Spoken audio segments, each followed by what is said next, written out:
And we are live, it looks like.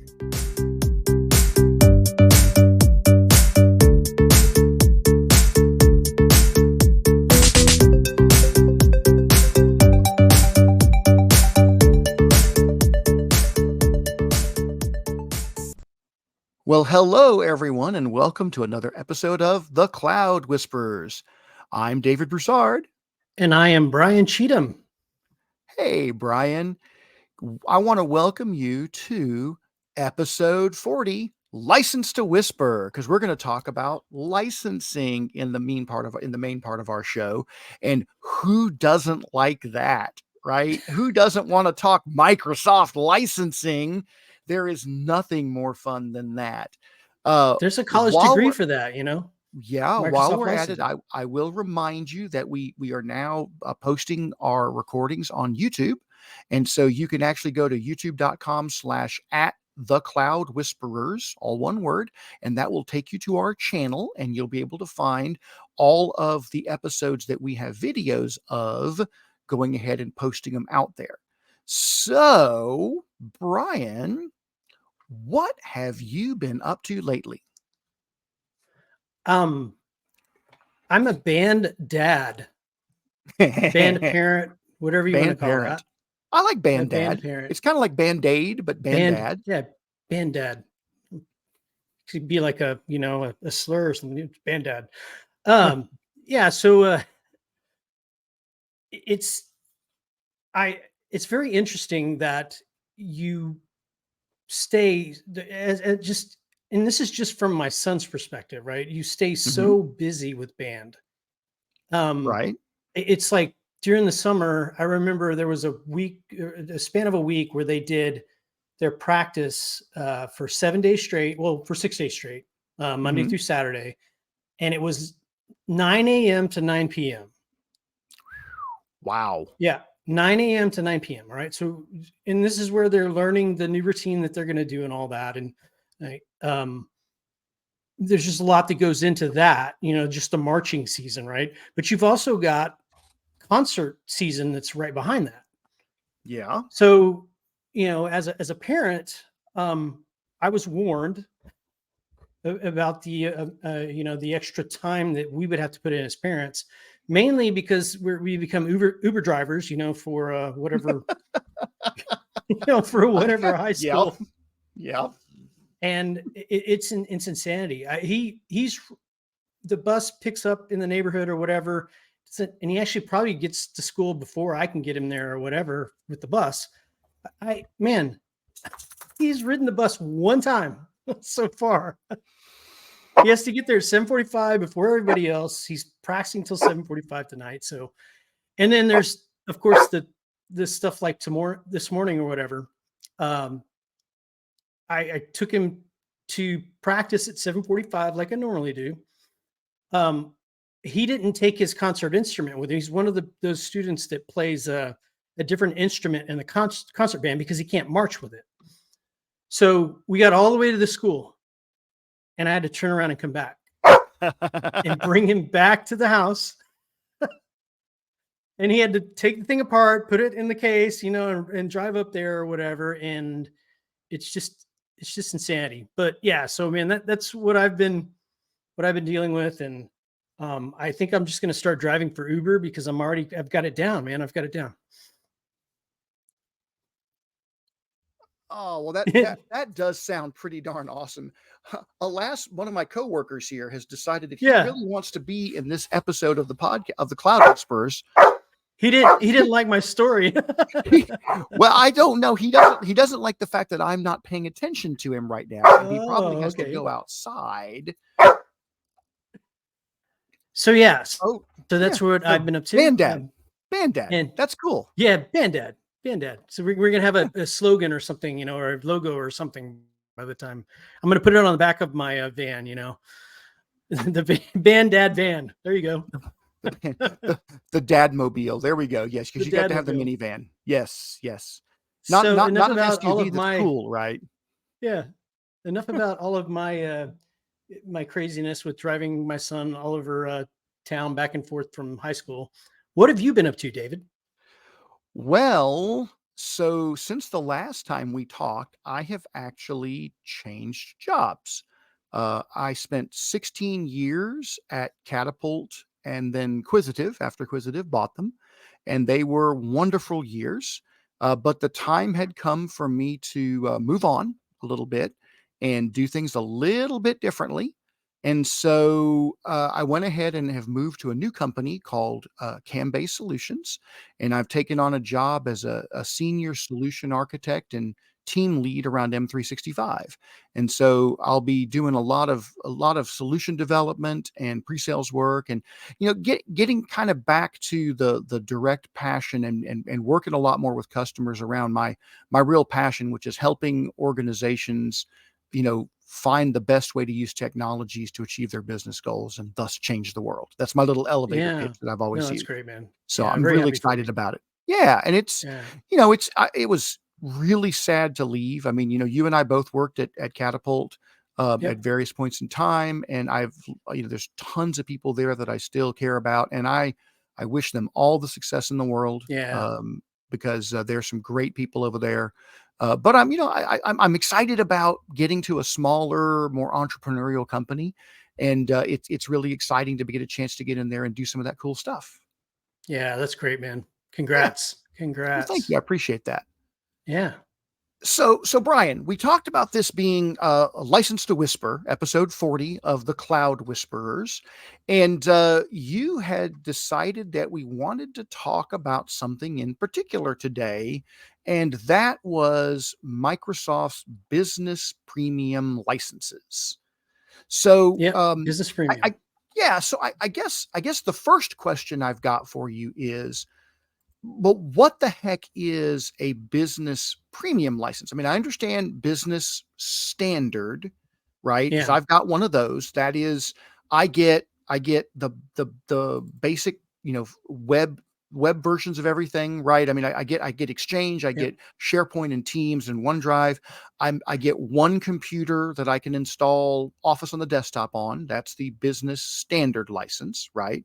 The business Yeah. basic license, which I have for my family, right, is Exchange, OneDrive, all of that, web versions of everything. Right. And I get that. I mean, that's what most people, we also happen to have a family business, right?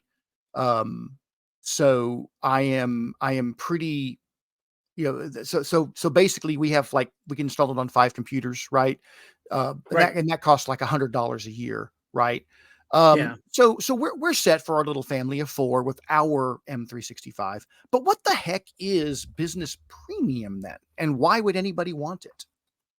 Yeah. So, like you said, I mean, if you work up kind of the from the business basic from yeah, business basic, business standard. You business basic is your web only. You don't have the desktop apps that you can install, right? I think you can do the mobile apps, Yes, you and can. then you go to standard, and business standard gives you the ability to install the apps, right? Mhm, But you're limited from just a storage perspective and all that too. So, mhm, for example, my mailbox can only be 50 gig in size for mm, business standard, and then and I don't get an archive mailbox or anything like that, right? That's it. That's all I get. I get mhm, 50 gig of mail, and then you have OneDrive, which can go up to a terabyte, which is good, right? I mean, that's not mhm, bad. And then the standard, SharePoint, which is 1 terabyte plus, I think it's 100 or 10 gig per user or something like that. I someday they're going to change that, and I would really love for them to change that because it's a pain in the neck to try and deliver that solution to people and figure out ways around it and all that. But yeah, so those are that's basic and then standard, and then you have right, premium that mhm, sits on top of that. And what you get out of premium is, I always like to break it down based on productivity and security, right? From a productivity sure. perspective, um, I can have an unlimited archive. Oh, So I really? still get a 50 gig mailbox, but I can have an Mhm, unlimited archive for email. wow, So now I can configure a retention policy that mhm, goes in and says, okay, and that's what I do for any customer that signs up for Business Premium, right? I go ahead and configure that retention policy. I say, hey, Let's decide on how much you want to keep in your primary mailbox. Do you want it to be 2 years, 3 years? Sometimes based on the organization that works out differently, right? But Right. we set that up and automatically move that stuff to the archive.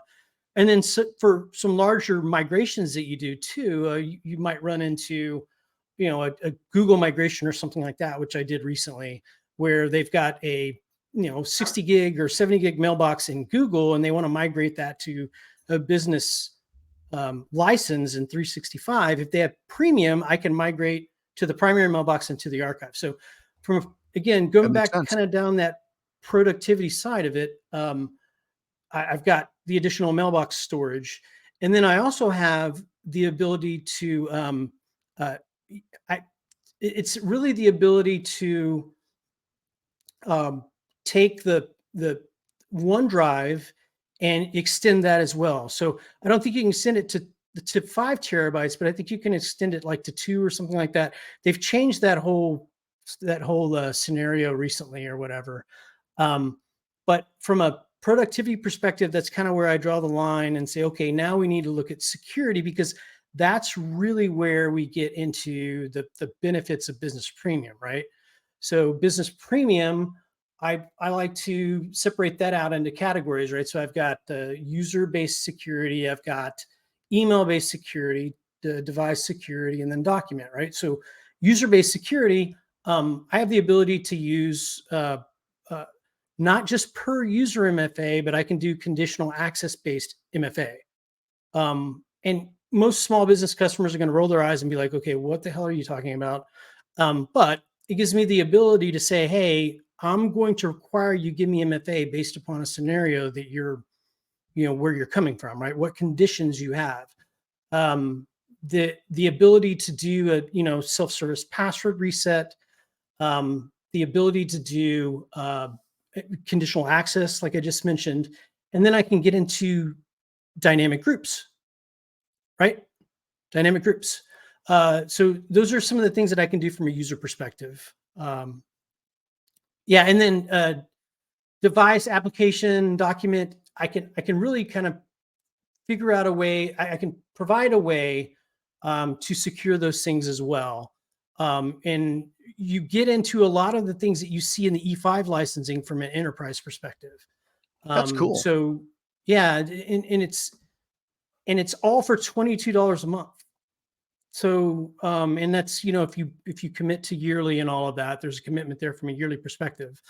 But yeah, you get all of these things, for $22 a month, and you start looking at the enterprise licensing and everything in the Microsoft 365 E3 even, is very expensive.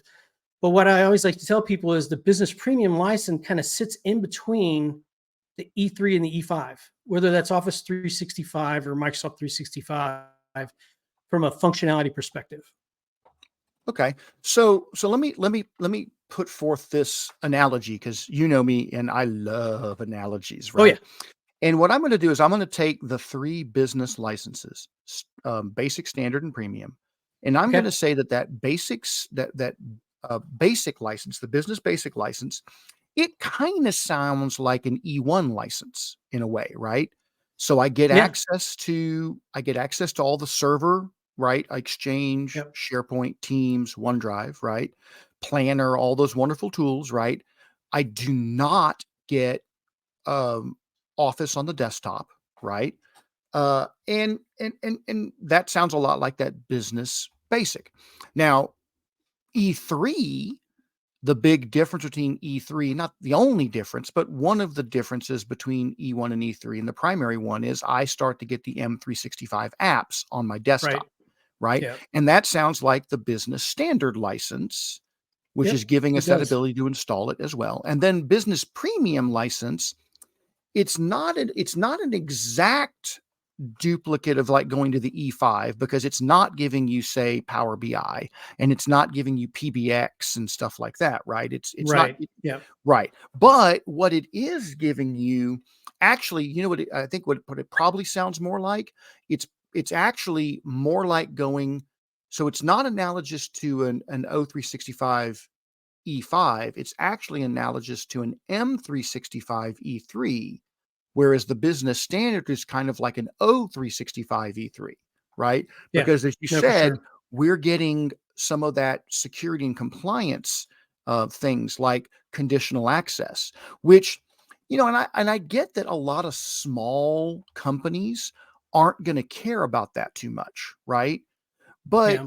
you should care about that stuff because it's Right. actually really important to be able to prevent. And this is what we're talking about, preventing, and this is why conditional access gets so important. I can configure it up to say, hey, if you're coming from my corporate network, right? Or let's say that let's say I'm a small business, just like 15 people or 5 people or whatever. And we all happen to work out of the same location and we all share a cable modem, right? With a gigabit, right? Yep. Well, I can determine what that IP range is for my modem, right? And I could say, if you're coming from this IP range, right, which may only be one IP address, it may be a couple of IP addresses, I could say, I'm going to let you go ahead and attach to O365. But if you're coming from a different one, I may want you to do an MFA before I let you attach to Right. Yeah. O365. And what that does, and people listeners may be going, well, why would I care about that? That doesn't seem like it's all that important. Well, what happens is somebody gets your login credentials and they sell it on the dark web. And now somebody in, in East Yeah. Asia or in, someplace in a malicious area, right, decides to try to hack into your stuff and steal your data. They go to dial in, and the first thing that happens is it's going to say, "Hey, wait a minute, you need to do an MFA." And your person is going to get a prompt on their phone going, "Well, I didn't log in. Why do I got to Yeah. type something in?" And more importantly, with Microsoft doing their new, it's not just did you just log in and what did everybody do? They just hit yes, right? Right. Now Approve. it Yeah. says, "Hey, type in the number that's on the challenge," right? Yep. And if that person is Yeah. in, Africa or Asia or whatever, you don't know what the number is. You can't type it in. And so it's another level of security that Microsoft has implemented that can make it easier for you to to Yeah. to Number not matching. Yep. Yep. exactly, to not inadvertently let somebody in. Yeah. You actually have to type something in. You can't just approve it. Right. I mean, Yeah. yep. So what does this cost? You said it was $22 for the premium license? Yeah. It's $22 for the premium license. And of course, that assumes the yearly commitment. Right. Sure. Sure. And NCE licensing and where we're at now, that's you're even as a reseller of that, Mhm. I'm committed as a reseller to that yearly commitment. So if the customer decides that they're going to leave or whatever, then it's hard for me to if I'm billing them monthly for that, it's hard for me Right. to retain that. Oh, yeah, I can To see get that. that money back. So what I normally do in that situation, right, is we just bill them up front. So Mm, Microsoft's making it a little bit challenging from that perspective, but when you think about what you get out of the business premium license, um, it's quite powerful, because now I have enterprise level features that I'm bringing to the small business, and that's really where I've kind of I've challenged myself to go out and talk to customers and understand, what their needs are or whatever, and help them understand, hey, this is how we can protect you. And with a business mhm, premium, I can get much closer to a zero trust type of scenario than I could yeah, with a business standard or something like that. Because now I've got device layer security, I've got application layer security, I've got identity-based security. I've got all those layers that are wrapped into one, so I can get a lot closer to zero trust.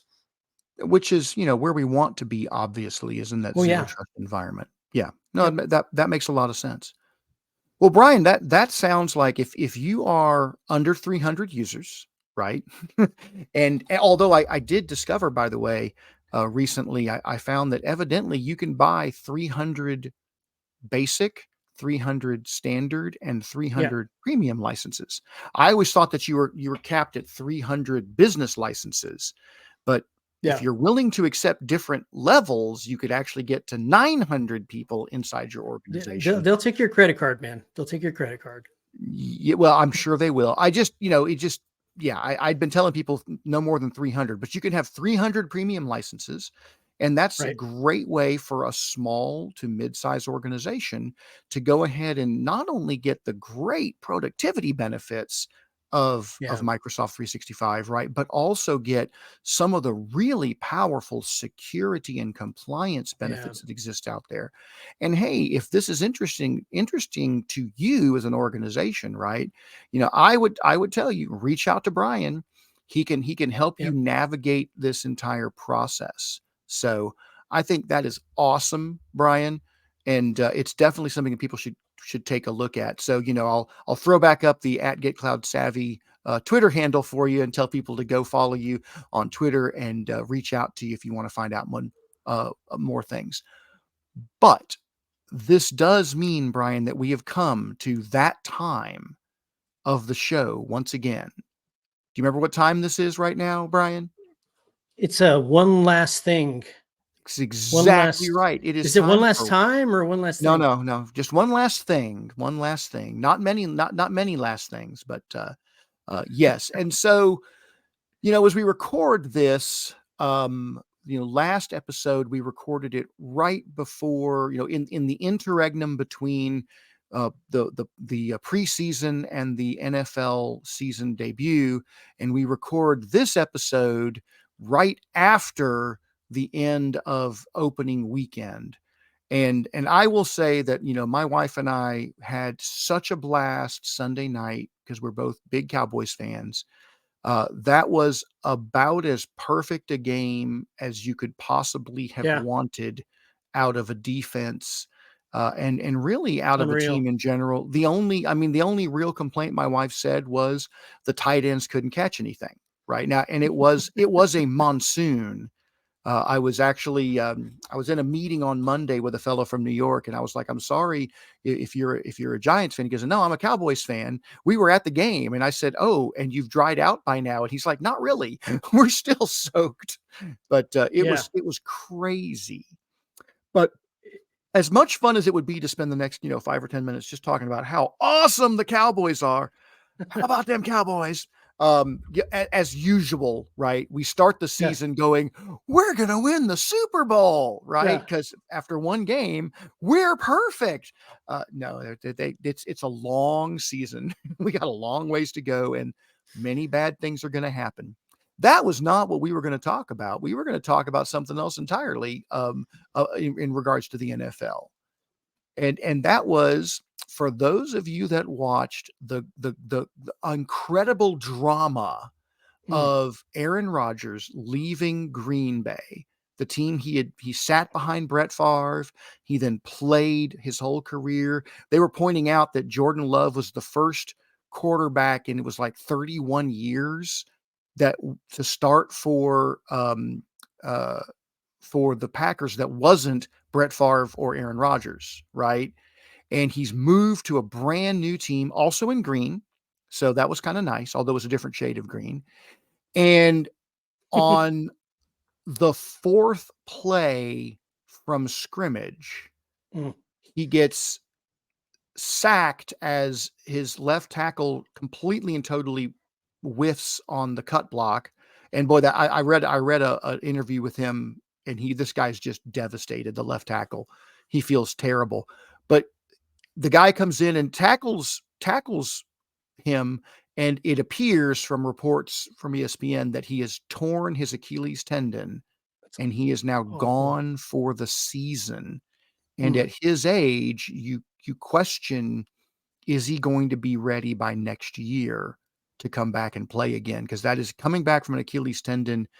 That is a really, really tough injury to come back from. Well, and there's several, and it usually happens at the beginning of the season. So it's interesting to me that you wonder if these guys get enough reps or whatever it is, and in preseason and all that, But man, I I watched it and I just was kind of, when I saw him sit down for a second, or he got up, he went back to the huddle or whatever, and then all of a sudden he just like sat down. It's like, okay, he just Yeah, sat down. What the hell happened?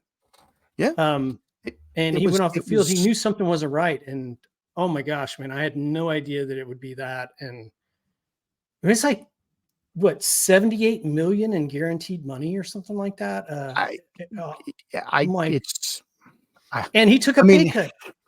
He I took a know, pay cut. I know. It's crazy. I mean, look, my wife was telling me this weekend that she thinks that quarterbacks should be pulled out of the salary cap. What they should just do is they shouldn't count because they're the way quarterbacks are being remunerated, because unfortunately they really are so important to every NFL team.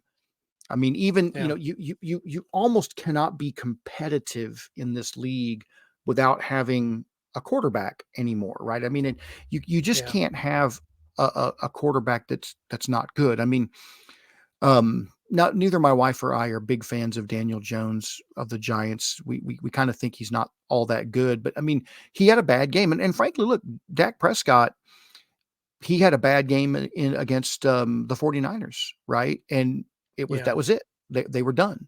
Um, people were talking about how, you look at the Ray Lewis Baltimore Ravens, right? And they had, I think it was Trent Dilfer as their quarterback, right? Who was just eh, I mean, he wasn't bad. He was a game manager. He didn't lose games, but you didn't count on him to go out there and pick a defense apart and win a game, right? And it's hard to win with it with a team like that. I mean, they were beforehand. Fox NFL pregame was actually going over how quarterbacks, 20 years ago, were getting paid roughly equivalent to what running backs are getting paid. The average quarterback, average pay, Yeah. and running backs are making just a smidgen more. It was like from 10 million a year to 12 million a year. And quarterbacks have gone from like 11 million a year to like 50 million a year. Yeah. And Yeah. it's insane. Passing But game now. Yeah. at the same time, I mean, how important is, I mean, even like a Kirk Cousins, right? Who Kirk Cousins, um, fascinating fellow. I've never thought of him as a great quarterback, but he really is a pretty darn good quarterback. We watched the documentary. I think it was on Netflix, called Quarterback. I forget if it was on Yeah. Netflix or Hulu or wherever it was. If I you think it's like the Netflix. Yeah. NFL, it's Patrick Mahomes, it's Kirk Cousins, and it's Marcus Mariota, right? Who had been with Yep. the Titans, Yeah. and then he ended up, it was down with uh, it was Jacksonville. No, it wasn't Jacksonville. Where was he? I forget where he ended up this particular season, but it was Atlanta. That's right. And I mean, just fascinating to watch what these guys go through. I mean, Kirk Cousins has got a chiropractor that comes to his house every week, to his house, and they work on him for like a couple hours. And that's just to stay mobile. And he goes into the training facility and gets into an ice bath every day just to control inflammation. And you're just kind of going, Yeah. it's crazy, but these guys get paid I get a headache massive from amounts chewing of money. ice. I mean, I Yeah, yeah. But yeah, I mean, look, I tell you, uh, these guys earn that money. Now, they do. yeah, maybe they don't earn $50 million a year, but I guess the thing is, if you're going to have that much money floating around because of all the money the NFL generates, okay, and you're going to the players, I mean, if you're spending it on the place that has the biggest value for your team to be good, then quarterback makes sense, right? They're Yeah. more important in the current NFL than anybody else on the field. Um, and that's why you see left tackles make so much money, right? Because they got to protect the quarterback. And why edge Yeah. rushers make so much money, because if they can disrupt the quarterback, right? It's all about, and that's why cornerbacks and wide receivers are making so much money, and why running backs just are kind of like, yeah, we'll pay you 12 million bucks. Yeah. No, Which, I it's mean, crazy I how mean, it's flip flopped. Yeah. I'd take 12 million bucks for a year, right? I mean, Yeah. look at this. I would not be a very good running back. Well, most running backs though, they don't last that long in the league, right? I No, mean, and it's that's the other just problem too, is that they're average, they're like 3 to 4 years. yeah. The really good ones maybe last 8, Yeah. and they're making a lot less money, but man, it's, I don't know. Something's Yeah, going to it's hard have on to the body. change, right? Something's going to have to change in the league, I suspect, Yeah. in the near future.